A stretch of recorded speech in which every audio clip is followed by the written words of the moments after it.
While China's building cities in the desert, America just made a $100 billion bet that could reshape the next 50 years of global power, and it's not in Europe, not in Asia, it's in the middle of the Saudi Arabian desert. I know what you're thinking. Saudi Arabia? The country that funded 9/11 hijackers? The kingdom that murdered a Washington Post journalist? Why would the United States go all in on that partnership? Well, stick with me for the next 11 minutes because this decision, whether you agree with it or not, is already affecting your bank account, your gas prices, and the future stability of the entire world order. Let me introduce you to someone who saw this coming. James Chin, former State Department analyst. In 2019, he walked into a policy meeting and told senior officials that within 5 years, Saudi Arabia would become America's most critical non-NATO ally. They laughed at him. One undersecretary actually said, quote, "We don't abandon democracies for dictatorships." James quit 3 months later. Today he runs a geopolitical consulting firm in Riyadh, and his client list reads like a Fortune 500 directory. What did James see that everyone else missed? He saw the energy data. And he realized something terrifying. Whoever controls the energy transition controls the 21st century. Here's the paradox that should wake you up. Saudi Arabia produced 11 million barrels of oil per day in 2023. That's roughly 10% of global oil supply. But here's the kicker. By 2030, Saudi Arabia plans to generate 50% of their own power from renewable energy. Wait, what? The world's biggest oil producer is pivoting away from oil? Let me tell you about Sarah Williams. Renewable energy investor, MIT grad, $47 million under management. In 2021, she bet $2 million shorting Saudi solar projects. Her logic was bulletproof. Oil kingdoms don't go green. It's economic suicide. 18 months later, she lost everything. Because what Sarah didn't understand, what most people still don't understand, is that Saudi Arabia isn't transitioning to save polar bears. They're doing it so they can sell more oil to everyone else while running their entire country on sunshine and wind. The MIT Energy Initiative published a 2023 report that should have made front-page news everywhere. Saudi Arabia's solar potential alone could provide 40% of total global energy demand. That's not a typo. 40%. And here's where it gets absolutely insane. Who's building that infrastructure? First Solar, American company. GE Vernova, American company. Honeywell, American company. The US isn't just betting on Saudi Arabia's transformation. American corporations are being paid to build it. You see where this is going? But that's just the surface level. The real reason, the one they don't talk about in press conferences, is China. Every single dollar the United States invests in Saudi Arabia is a dollar denying China's Belt and Road Initiative. Look at a map. Really look at it. Saudi Arabia sits between 3 continents, Asia, Africa, and Europe. It's the ultimate strategic choke point. Admiral Michael Torres testified before Congress in 2022. He's retired Navy, 38 years of service, not some talking head. And he said something that I cannot stop thinking about. He told Congress, if China controls Saudi ports and energy infrastructure, they control 40% of global shipping routes. At that point, we don't have a navy. We have an expensive coast guard. His solution? Make Saudi Arabia so economically tied to Western interests that switching sides becomes financially impossible. And it's working. Kind of. China-Saudi trade hit $106 billion in 2023. Massive number. But US-Saudi defense contracts from 2020 to 2024? $138 billion. The US is outspending China to maintain influence. But here's the hidden danger nobody's talking about. Crown Prince Mohammed bin Salman, MBS, is playing both sides. He's buying Chinese 5G networks, American fighter jets, and cooperating with Russia on energy policy. Simultaneously. If you've ever felt trapped between 2 competing friends demanding loyalty, imagine doing that with nuclear superpowers watching your every move. That's Saudi Arabia's reality. And honestly, MBS seems to be enjoying it. Which brings us to the most audacious part of this bet. Right now, in the northwestern Saudi desert, they're building a city that, by all conventional wisdom, shouldn't exist. A $500 billion megacity. A 170-kilometer linear city called The Line. 0 carbon emissions. Governed by artificial intelligence. And the United States just went all in on making it happen. Why would the US care about some futuristic city project? Because if NEOM succeeds, it becomes the blueprint for every future city on Earth. And American tech companies want to build all of them.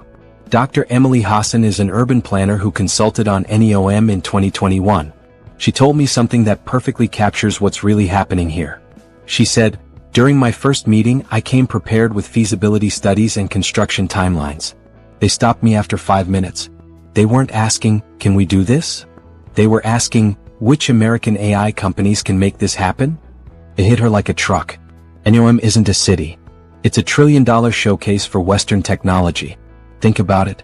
If NEOM works, if they actually build an AI-governed, carbon-neutral, hyper-connected city, every developing nation will want one. And they'll call American companies to build it.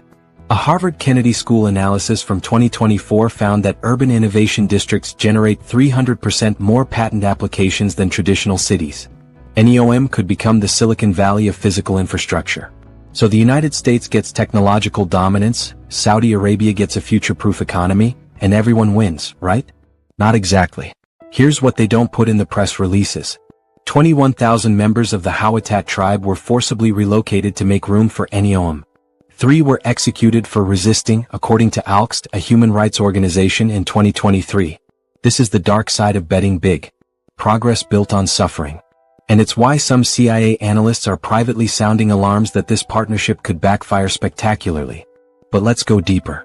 Because there's another layer to this that's even more controversial. The United States isn't really investing in Saudi Arabia's future. It's paying protection money for its own. Here's the deal, spelled out plainly. Saudi Arabia gets F-35 fighter jets, advanced missile defense systems, and access to civilian nuclear technology.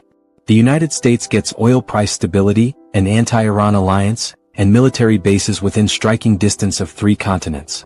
Captain Daniel Rodriguez knows this better than anyone. Air Force Logistics Officer, stationed at Prince Sultan Air Base in Saudi Arabia, 2023. We spoke off the record. He told me, "We're not here to defend Saudi Arabia. We're here to make sure Saudi oil keeps flowing in dollars, not yuan." His turning point came in March 2023. He watched Chinese diplomats broker a peace deal between Saudi Arabia and Iran, 2 countries that had been enemies for decades, and the United States wasn't even in the room. He told me his biggest fear: we're losing influence while pretending we're gaining it. And here's the stat that should genuinely scare you. 80% of Saudi Arabia's weapons are American-made. But from 2022 to 2023, Saudi Arabia voted against the United States in 67% of United Nations votes. Wait, if they vote against us 2/3 of the time, why are we still betting billions of dollars on them? One word, petrodollar. $14 trillion in global oil trades happen in US dollars specifically because Saudi Arabia agreed to sell oil exclusively in dollars back in 1974. That agreement props up the dollar's value, keeps US borrowing costs low, and maintains American economic dominance. If you've ever wondered why gas prices affect everything, groceries, iPhone costs, airline tickets, this is why. The entire global economy is denominated in dollars because of Saudi Arabia. But that system is cracking. Saudi Arabia is now accepting yuan for Chinese oil purchases. They're in talks with Russia about ruble payments. The 50-year petrodollar agreement is quietly dying. And that brings us to the final reason the US is betting big. And honestly, it might be the most terrifying one. If Saudi Arabia falls into Chinese influence, 6 other Middle Eastern countries follow within 18 months. That's not speculation. That's the conclusion of a Council on Foreign Relations report from 2024. The dominoes: Saudi Arabia falls, then the UAE, Kuwait, Bahrain, Oman, and Qatar all pivot toward China. Within 2 years, the United States loses access to 34% of global oil reserves overnight. The estimated economic impact? $3.2 trillion in lost trade access. Energy costs spike 40%. European allies scramble for new supply chains. And American global influence collapses in a way we haven't seen since the fall of the Soviet Union. Fatima al-Rashid is a Saudi economist who defected to the United States in 2020. She worked inside the Ministry of Economy. She knows how this game is really played. She told me, MBS isn't loyal to America or China. He's loyal to Saudi power.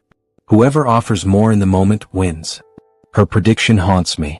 She said, by 2030, Saudi Arabia will have nuclear capability, AI-driven military systems, and economic independence from oil exports. That's when they stop needing anyone. And that's when the real danger begins. But here's what most analysts are missing. Maybe this bet isn't about controlling Saudi Arabia. Maybe it's about integrating them so deeply into Western systems that separation becomes impossible. Think about the Marshall Plan after World War II. The United States rebuilt Europe not out of charity, but to create economies so intertwined with American interests that they couldn't afford to become enemies. Is that what's happening here? Are we witnessing Marshall Plan 2.0 for the Middle East? Or are we repeating the catastrophic mistake we made with Iran in the 1970s?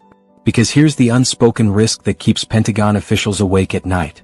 What happens if MBS is assassinated or overthrown? Remember Iran. In the 1970s, the Shah was America's closest Middle Eastern ally. We gave him billions in weapons, infrastructure, training, intelligence. Then in 1979, the Iranian Revolution happened. Overnight, every single dollar, every weapon, every strategic partnership, gone. Turned against us. King Salman is 88 years old. MBS is 39. Saudi succession has always been messy, and there are deep tensions within the royal family. The CIA reportedly tracks 14 active assassination plots against MBS, according to a Washington Post leak from 2023. So is this bet genius? Or is it the biggest geopolitical gamble since the Iraq War? If you've ever gone all in on a poker hand with a questionable partner, you understand the US position right now. You're pot committed. You can't fold. You can only hope your read was right. But zoom out. Because this isn't really just about Saudi Arabia.